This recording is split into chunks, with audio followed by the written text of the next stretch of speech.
za našu zemlju. Njemu je jedina namera da ostane na vlasti, da realizuju ove ludačke projekte kao što je EKSPO, da naprave desetine rudnika u našoj zemlji, da rasprodaju sve što je ostalo. Evo šta rade sa Elektroprivredom Srbije. To je bilo javno preduzeće, a sad Đedović Handanović čini skupštinu deoničara sa jednim jedinim glasom i to je postalo akcionarsko društvo.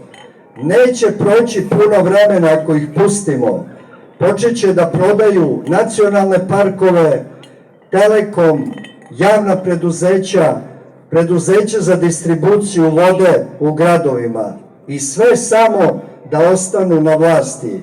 I na kraju, moja poruka vama jeste, cela Srbija je ugrožena, samo vi možete da zaštitite vaša sela, vaše varošice, vaše porodice, da očuvate vaša domaćinstva i moramo da budemo solidarni. Ovo je iznad svake politike. Cela Srbija je ustala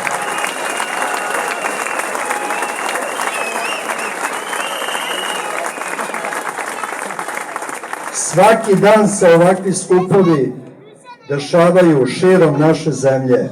I moja poruka svima vama na kraju jeste ustati ili nestati. Neka vas Bog